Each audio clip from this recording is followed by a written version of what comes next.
ini ada satu pertanyaan dari teman kita, Muhammad Nazril Ardiansah.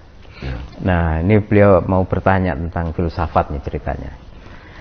Saya mau bertanya kepada Mbah Nun tentang belajar filsafat secara mandiri. Nah, itu kira-kira bagaimanakah? Karena saya semakin lama semakin bingung memahami tentang Tuhan, memakai logika saya. Kira-kira bagaimana Mbah Nun? Ya, ini pertanyaan ini mencerminkan bahwa Anda disposisi, jadi berada pada posisi yang tidak tepat melihat diri Anda, hidup Anda dan Tuhan itu. Kita itu bagian dari Tuhan, terus kita dikasih logika, dan logika itu hanya bagian sangat kecil dari logika Tuhan. Terus mau kita pakai untuk memahami sumbernya, kan tidak bisa. Kan gitu. Jadi Anda mendekati Tuhan dengan logika terhadap ciptaan Allah, dengan ciptaan-ciptaan. Tapi jangan dengan Tuhan. Jangan kepada Tuhan Anda pakai logika. Artinya tidak mencukupi. Wong Anda tuh memahami rasa manis saja nggak bisa tuh. Apa tuh manis itu? Filsafat adalah induk segala ilmu. Sekarang jawab secara ilmu atau secara filsafat. Manis itu apa? Legi itu apa? Asin itu apa? Seseorang merasakan asin kan karena dikasih tahu ibunya, bapaknya itu asin gitu kan. Ketika asin itu datang ke kita secara orisinal kan kita tidak menyebutnya asin, dan ide asin itu kan dari Allah. Ide manis itu dari Allah. Itu aja ajaib kan. Jadi itu aja nggak logis. Gitu loh. Itu pun asin atau manis itu pun tidak berdasarkan barang yang kita kenyam atau kita makan, tapi berdasarkan juga alat yang kita pakai, receivernya gitu. Enggak hanya servernya tapi receivernya kan gitu. Manis kayak apapun kalau lidah Anda tidak bisa merasakan manis, bau kayak apapun kalau Anda kena Covid kan enggak anosmia kan gitu.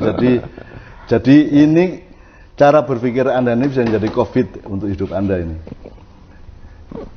Memahami Tuhan secara logika. Emang siapa kita ini kok memahami Tuhan?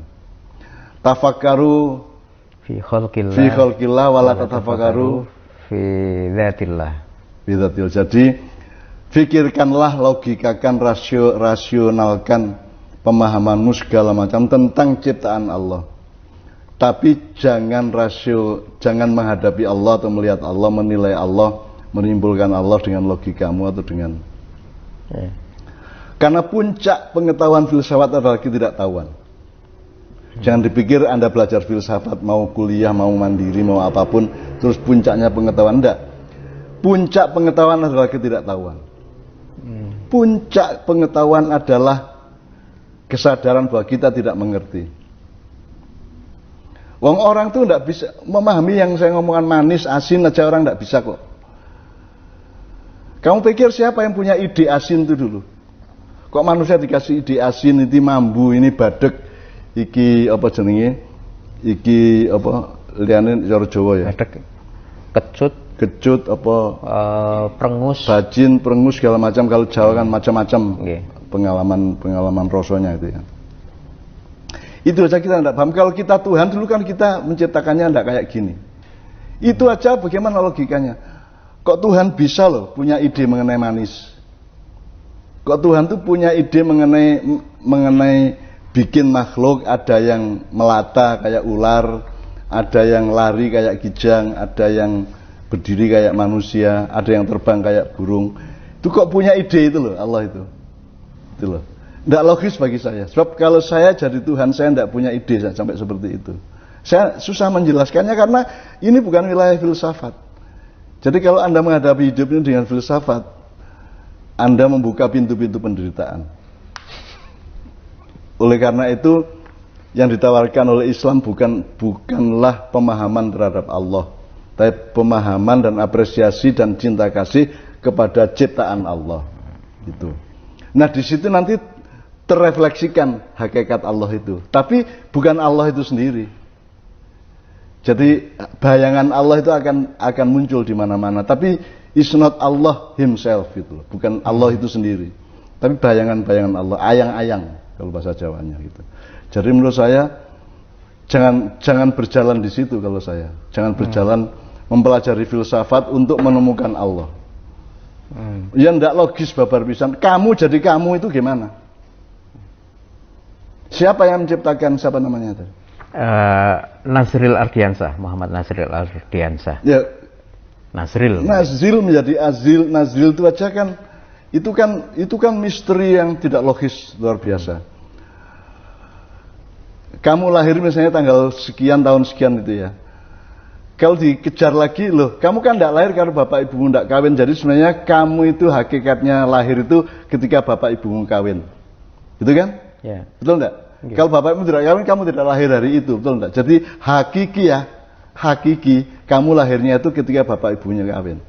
Ketika itulah kamu ada kans untuk lahir. Ternyata bapak ibunya juga kawin itu kan mereka sendiri itu tidak ada kalau tidak karena kakeknya, neneknya, buyutnya, dan semua leluhur-leluhurnya. Jadi sesungguhnya kelahiran kita itu kelahiran berujung di Allah itu sendiri kan gitu. Jadi kalau mau berfilsafat ayo wes. Tapi Anda pusing sendiri karena Anda jadi silakan mengembara, silakan mengeksplorasi seluruhnya itu, tapi jangan terus datang dengan perjanjian kepada dirimu bahwa saya harus paham secara logika. Bagaimana? Wong kamu itu logika fisik aja tidak bisa kok. Rambutnya Nazrilnya apa keriting, apa lurus, apa ikal atau apa? Bagaimana logikanya kok Nazril rambutnya begitu sementara tetangganya ndak, temannya tidak gitu. Itu gimana? Itu gimana? Logikanya bagaimana itu? Tuh. Saya tiap hari itu tidak paham pada diri saya kok. Kok bisa ya? Jantung saya ini bergerak terus, berdenyut terus, berdetak terus, di luar kendali saya. 100%. Ya. 100% saya tidak bisa mengendalikan. Saya nyuruh dia berdetak tidak bisa, saya menghentikan dia berdetak juga tidak bisa, kecuali saya bunuh diri kan gitu. Itu kan sebagai sebuah penciptaan kan misterius itu, tidak logis itu. Tidak logis. Kok Allah punya ide gitu loh. Kok Allah itu punya ide seperti itu. Jadi kalau Anda terbiasa dengan kreativitas, Anda kagum, terpesona kepada seluruh ciptaan Allah ini, dan itu sudah cukup. Itu. Maka hasilnya adalah ketakjuban kepada Allah. Tapi Anda tidak perlu melihat Allah sendiri sampai Allah mengatakan seolah-olah engkau melihat aku. Kalau engkau tidak bisa melihat aku, percayalah bahwa aku melihatmu kan gitu. Itu karena batas hakikat manusia seperti itu. Jadi jangan Allah kamu pegang dengan logikamu. Wong logikanya bikin Allah kok. Gitu. Yeah. Wong Allah itu maha hantu, maha siluman kok. Misalnya kamu sekarang punya logika terus ini irasional ini Allah itu begini. Ya. Terus nanti tiba-tiba Allah merubah logikamu, batal. Allah merubah fakta yang kamu omongkan, batal juga. Dan itu Allah bisa berkuasa seperti itu, min haitsu la yahtasib, kalah min kalamkin bil basar. Itu sekejapan mata bisa merubah apa saja. Bahwa itu tidak terjadi ya karena Tuhannya bukan kamu. Misalnya sekarang Indonesia tiba-tiba tidak ada. Yang ada kerajaan Mojopahit, Sriwijaya misalnya. Bisa aja Allah. Ya. Bahwa tidak terjadi ya karena Allahnya bukan kita. Kalau saya kan maunya bukan Indonesia seperti ini kalau saya gitu ya. Tapi kan saya tidak bisa merubah. Allah bisa. Allah bisa kalau mungkin bil basar, sekejapan mata tadi itu. Bisa merubah. Misalnya gini, ini Helmi gitu ya. Itu kan untuk mengetahui bahwa ini Helmi secara filsafat ya. Itu kan harus butuh pengetahuan bahwa Anda Helmi betul dan saya memahami bahwa Anda Helmi. Ya. Tapi kalau ternyata Helmi itu kemudian tiba-tiba bukan Helmi, menurut saya, Helminya tetap. Tapi menurut saya oleh Allah ceklek gini, ini bukan Helmi tapi Adin. Kan sudah berubah. Ya. Kenapa tidak? Gitu loh. Jadi jangan kejar Allah dengan logika. Nanti kamu gila.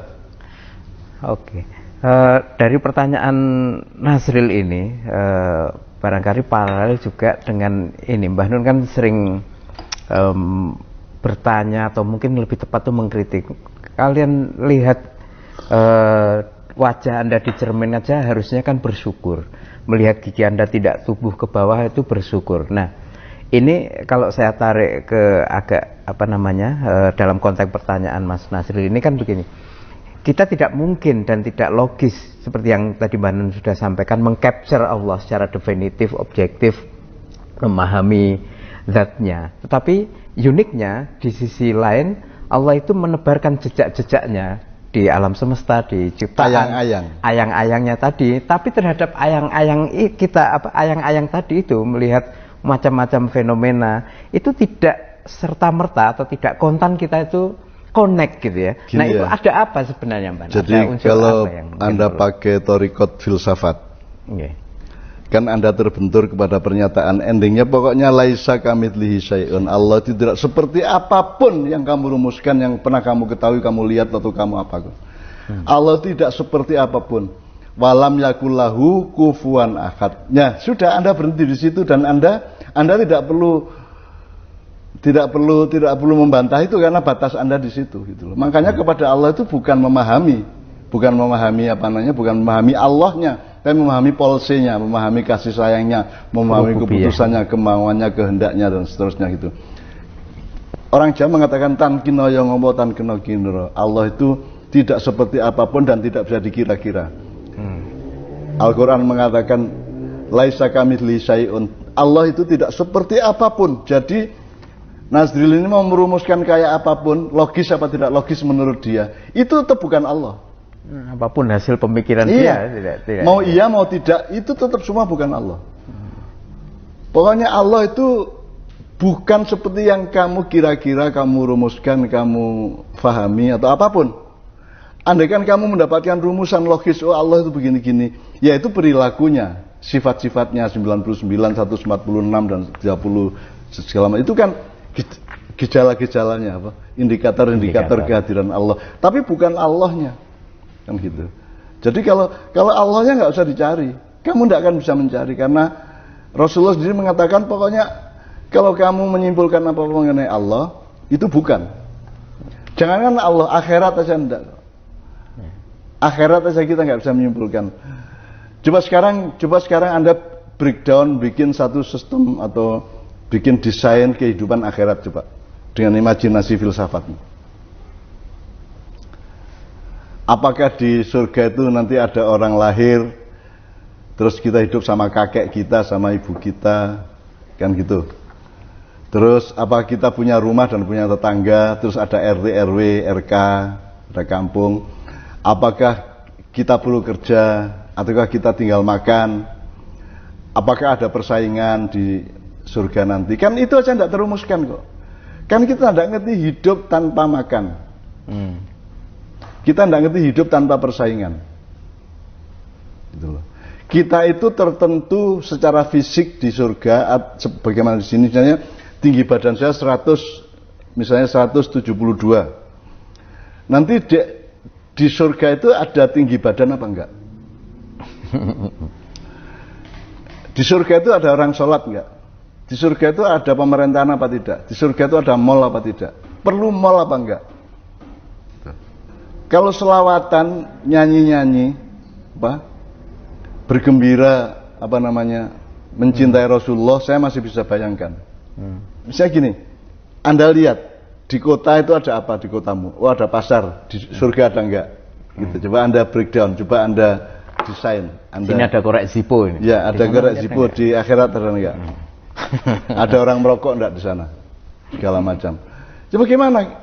Enggak usah Allah, kamu kehidupan akhirat saya enggak bisa tahu.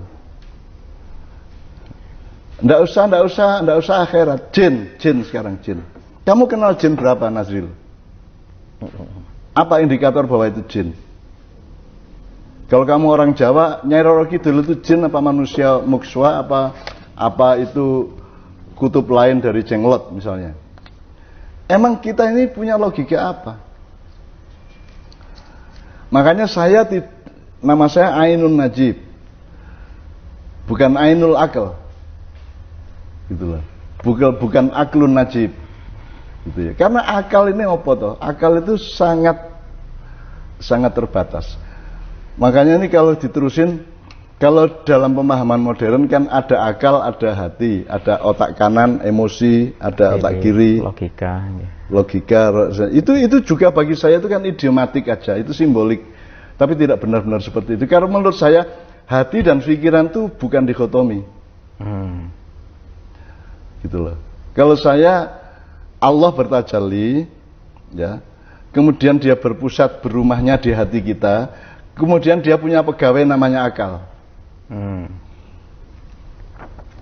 Gitu ya, misalnya saya sering kasih contoh, misalnya ada bangkai tikus yang sangat busuk, gitu ya. Kita lewat terus kita mau muntah. Itu kan ada mekanisme politik demikian rupa.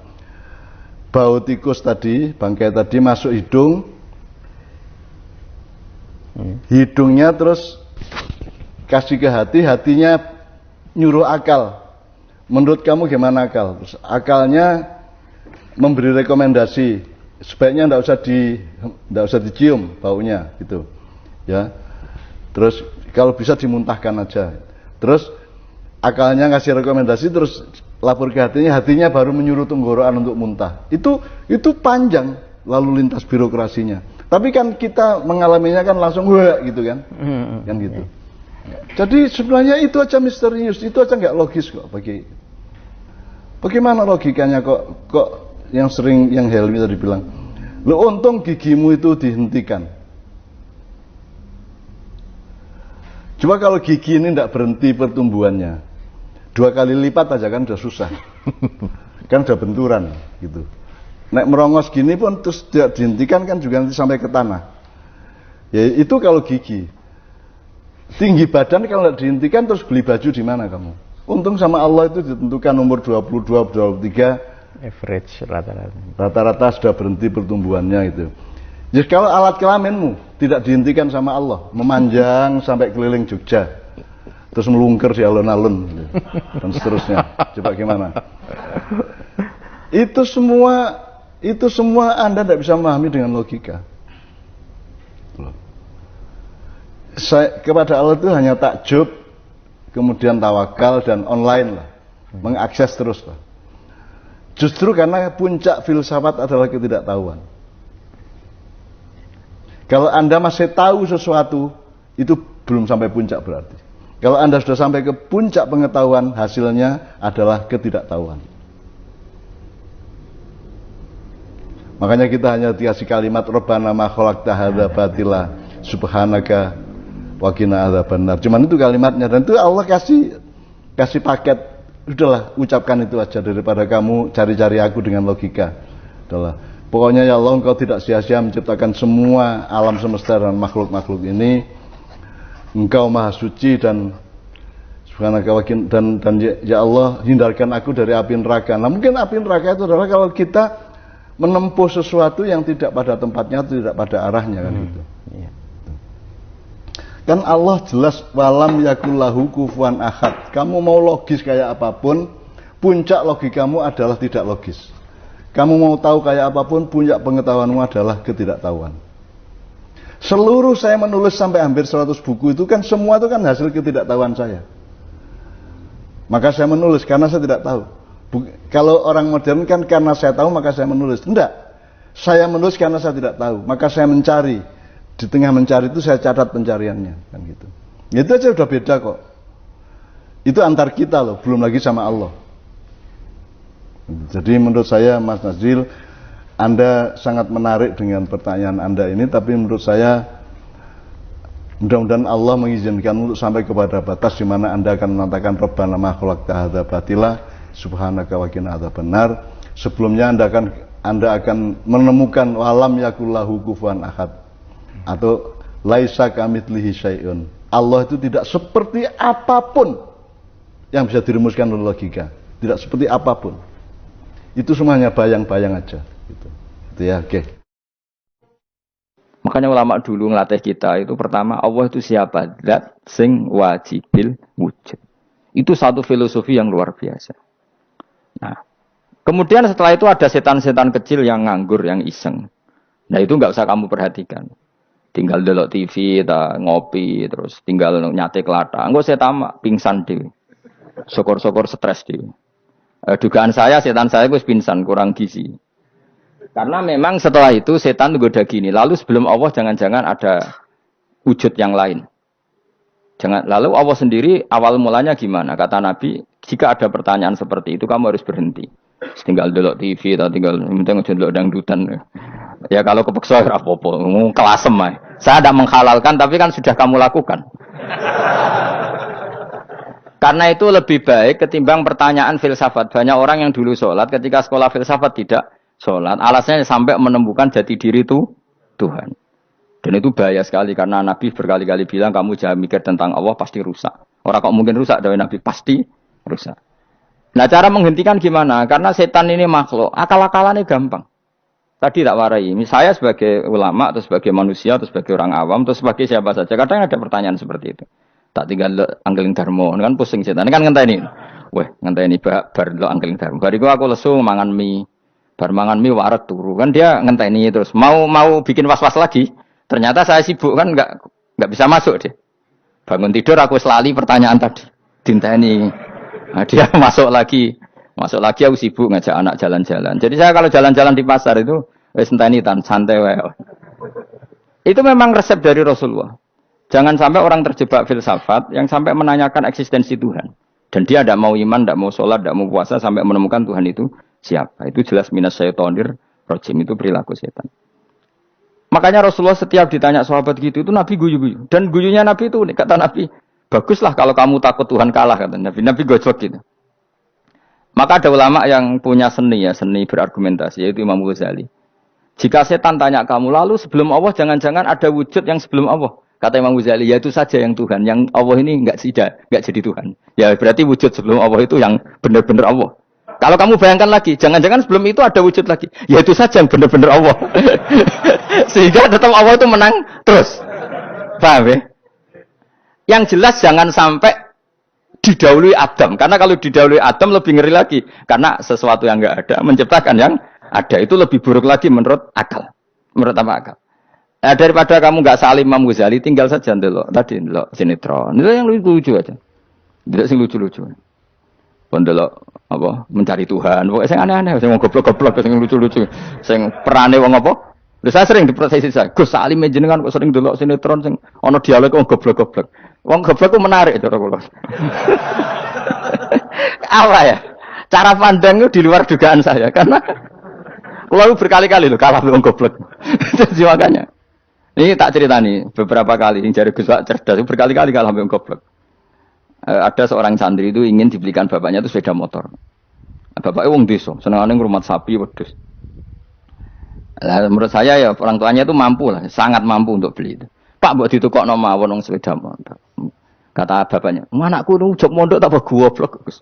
Wong njaluk kok sepeda motor, njaluk mobil ora ya goblok. Lah kok goblok, Pak? Jenenge donya iku Gus, sing lahirno donya kok sapi iku ndek anak, wedhus ndek anak jenenge donya.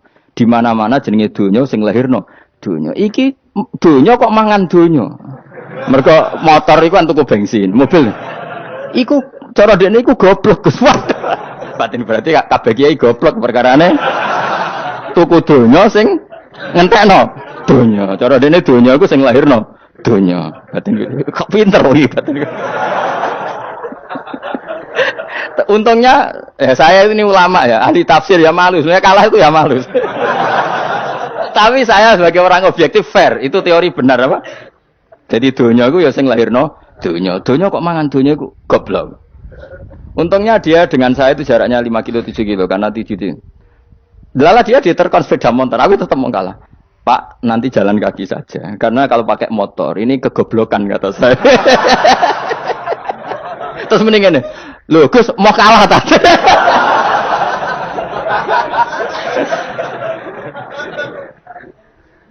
Wah kacau. Singkat cerita dia bersikeras nggak mau beliin sepeda motor anaknya karena di mana-mana dunia gue sing lahirno dunia nggak boleh dunia kok mangan. Ini satu kegoblokan yang agak ilmiah tadi. Nah Imam Asy'ari juga ngalami hal yang sama. Imam Asy'ari itu punya, kita kalau ahli sunnah kan 2 partai ya. Ya, di dalam ahli sunnah itu hanya ada 2 partai juga. Kalau nggak Asy'ari ya Maturidi. Ya, dan sama-sama alim. Ya kalau terpaut ya paling 5%, 7% ya, kealimannya Asy'ari dan Maturidi. Imam Asy'ari itu bikin logika yang jelimet seperti saya sekarang ini, logikanya jelimet tapi permanen. Jadi yang saya ajarkan tadi itu logika yang jelimet tapi apa? Permanen. Karena tadi alam raya ini kadung wujud. Kalau kadung wujud pasti pewujudnya yang menciptakan wujud pasti adalah kewujudan. Karena al-adam la yu'athiru syai'an. Di mana-mana kenihilan tidak yu'athiru syai'an. Ya sepakat ya, gampang kan? Tentu wujud ini prima disebut wajibil wujud. Lalu Imam Asy'ari itu bersikeras. Kalau imanul muqallid itu tidak diterima. Terus banyak yang keberatan ulama, tapi Nabi nyatanya yaktafi bi imanil a'rab al khalina anin nadzur. Nabi nyatanya mencukupkan imannya orang-orang Bedui yang mereka itu kayaknya tidak bisa mikir. Ya, Nabi yaktafi bi imanil a'rab itu wong desa al khalina anin nadzur yang mereka itu tidak bisa apa? Berpikir. Singkat cerita Imam Asy'ari survei. Coba ayo kita tanya orang-orang kampung. Ternyata kegoblokan orang kampung itu ya ilmiah, masyhur itu. Imam Asy'ari saja harus belajar dari wong awam, wong goblok-goblok. Kita kok ingin ya Badawi bima arafta rabbak. Kowe kok iman be Allah iku bima arafta rabbak. Lalu kamu tahu Tuhan kamu atas nama apa? Dengan logika apa? Jawabnya enak. Al-ba'ratu tadullu 'alal ba'ir wa asharul aqdam yadullu 'alal masir. Angger ana tletong ya ana ontane. Angger ana bekas delamaane wong ya ana sing bar liwat. Jadi misalnya ada bekas teracak anjing, berarti anjing habis liwat. Ada bekas apa ular ya berarti ular harus liwat. Ada bekas tercak manusia ya berarti manusia habis liwat. La wa hadzal alam asarun min asari qudratillah. Alam iki bekas mesti ana sing gawe. Jadi Mas Ari pinter juga, mesti logikane gak jelimet tapi agar ana tletong ana sapine. Ana tracake wong berarti ana sing bar liwat. Dene ngomong gampang wa asarul aqdam ya dulu alal masir. Nah, terus Imam Asy'ari habis itu ngendikan, ya sudahlah dengan logika apa saja. Meskipun karena zori hadal Arabi bagaimana cara berpikir Bedui ini, sementing ada nazar. Apa ada nazar. Ya nazar apa saja. Misalnya orang ahli matematika mungkin bilang angka dimulai dari 1. 0 itu akal-akalane Khawarizm. Mergo ini kebingungan nulis 10. Tapi tetap angka itu dimulai dari 1. Kalau misalnya 1 untuk mecah kesulitan ya harus dimulai 0,1. Tidak bisa 0 tok. Jadi 0 dulu itu untuk mematahkan kalau jumlah itu tidak sampai 1. Tapi faktanya jumlah itu kan pasti 1 karena dimulai dari wajibil wujud. Khawarizm itu ya pintar matematika. Saya juga punya ilmu hisamnya Khawarizm. Itu kan dia karena kebingungan angka pecah. Misalnya 1 tidak sampai 2. Mau tidak mau harus ditulis 1,5 misalnya. Paham ya? Lalu kalau sebelum 1 tetap dia harus 0,5. Lalu hakikat 0,5 itu kan bagian dari wujud apa bagian dari Adam? Tetap bagian dari wujud. Jadi 0,5 itu kan khayal kuliah. Tak warai ya. Mungkin saya ada ahli matematika ala wong kampus, tapi saya tahu kan ala Islam itu lebih gampang. Misalnya gini. Sesuatu itu kadang kamu putuskan itu satuannya 1. Tentu ketika separuh kamu katakan baru separuh. Tapi sebetulnya ketika satuan itu kamu katakan 10, yang separuh itu sudah 5. Itu kan terserah sing bagi, napa? Terserah sing bagi. Ya iya dong, misalnya 1 juta, 5-nya artinya apa coba? 500 ribu kan. Sekarang kalau 100 ribu, 5-nya jadi berapa? 50. Kalau 1,5 jadi. Nah itu kan terserah satuannya apa? Tapi tetap dari 0,5 itu tetap menunjuk sesuatu yang wujud. Yaitu 5-nya sebetulnya apa? 5 yang separuh tadi. Paham sih kalau maksud? Tetap nggak bisa sesuatu dimulai dari apa? 0. Nah, makanya kata Abdul Hamid Khan kalau dalam mendidik tauhid, itu gampang saja tadi. Alam raya ini kadung maujud, kalau kadung maujud pasti disebabkan oleh sesuatu yang wujud.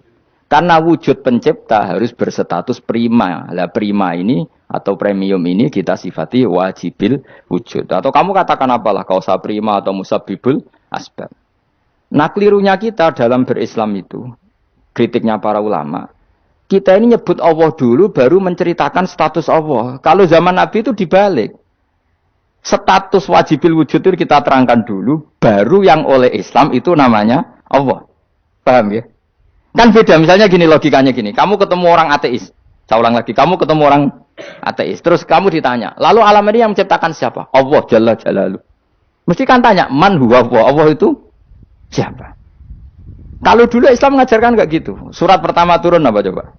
Iqra. Iqra itu enggak nyebut kata Allah. Iqra bismi rabbika. Rabbika itu siapa? Alladzi khalaq. Sebutlah nama Tuhan yang berhak menyandang Tuhan adalah zat yang pencipta. Itu tidak ada kata Allah. Di surat Mudatsir, surat kedua. Ya ayyuhal mudatsir kum fa'anzir wa rabbaka fakabbir. Bukan Allah fakabbir, wa rabbaka fakabbir. Sehingga cara berpikir gini dibalik. Sebutlah Tuhan kamu. Tuhan itu siapa? Yang berstatus Tuhan adalah zat yang berstatus pencipta. Nah, lalu pencipta ini oleh Islam dinamai Allah. Kalau orang ateis kamu langsung bilang Allah, man huwa Allah. Berarti pertanyaannya Allah itu siapa? Lalu kamu jelaskan Allah adalah pencipta. Allah adalah wajibil wujud. Tentu lebih gampang kamu terangkan. Makanya Al-Qur'an menerangkan amu khuliqu min ghairi syai'in. Maknanya saya di sini maknanya ya Allah. Apa? Allah. Apakah mereka diciptakan tanpa pencipta? Tentu setelah Islam tahu itu namanya siapa? Allah. Paham ya? Kalau balen malih. Jadi sebetulnya Quran itu ngajari kita itu ilmu mantek yang luar biasa. Misalnya, ya Yuhanna su'budu siapa? Rabbakumul ladzi khalaqakum walladzina min qablikum. Sembahlah Tuhan. Tuhan itu siapa? Pencipta kamu dan pencipta orang-orang sebelum kamu. Lalu Tuhan ini oleh Islam dinamai Allah. Tapi kalau langsung kamu bilang ke orang ateis atau orang Uni Soviet, Allah itu Tuhan. Allah itu siapa? Sebab itu di beberapa ayat dijelaskan dulu status Allah. Sifatnya Allah, keakhasan Tuhan. Yang dikatakan Tuhan adalah zat pencipta. Kalau tidak pencipta berarti tidak Tuhan. Sekarang Yesus pencipta bumi apa enggak? Enggak, karena dia lahir sudah di bumi. Begitu juga Fir'aun. Fir'aun itu kalah telak sama Nabi Musa ya gara-gara logika ini. Ketika Nabi Musa ditanya Fir'aun, "Wa ma rabbul alamin?" Lalu Tuhan itu siapa? Kata Musa, "Rabbus samawati wal ardi." Yang menuhani langit dan bumi. Jadi Fir'aun, "Ndak, ma'alim tulakum min ilahin wairi." Saya jalan-jalan kemana-mana yang dikatakan Tuhan oleh masyarakat saya kok. Nah, kurang ajar Fir'aun. Terus kata Musa, "Ya Tuhanku yang di langit." Terus manggil Haman Mesir, "Ya Haman ibn li sarhal ali abluhul asbab samawati fa'attali ila ilahi Musa." Haman, bikinan saya piramida yang tinggi. Aku akan lihat Tuhannya Musa. Ada enggak di sana? Padahal misalnya munggah tenan yang pangeran ra iso didelok kan repot Nabi Musa. Wah, parah ya. Nggak piramida nginceng pangeran teprak ketok kan. Akhirnya Musa pakai logika. Ya sudah gini saja. Rabbukum wa rabbu abaikumul awwalin. Yang menuhani nenek moyang kamu yang dulu-dulu. Oh itu langsung fabuhita Fir'aun. Fir'aun tuh kaget sekaget-kagetnya. Dan para penggala Fir'aun sadar. Wah kalau Fir'aun yang Tuhan, babanya tanpa Tuhan. Kan Tuhannya balita kan gitu kira-kira. Tuhannya balita. Tuhannya barulah. Itu kan jadi logika yang mematikan. Kalau Fir'aun Tuhan, berarti babanya dulu yang wujud itu tanpa Tuhan. Karena Tuhannya baru lahir. Ini ada Tuhan kok datang terlambat ini kan. Akhirnya para punggawanya Fir'aun iman. Macam gendeng ya, Fir'aun itu gendeng. Itu pentingnya logika. Rabbukum wa rabbu abaikumul awwalin.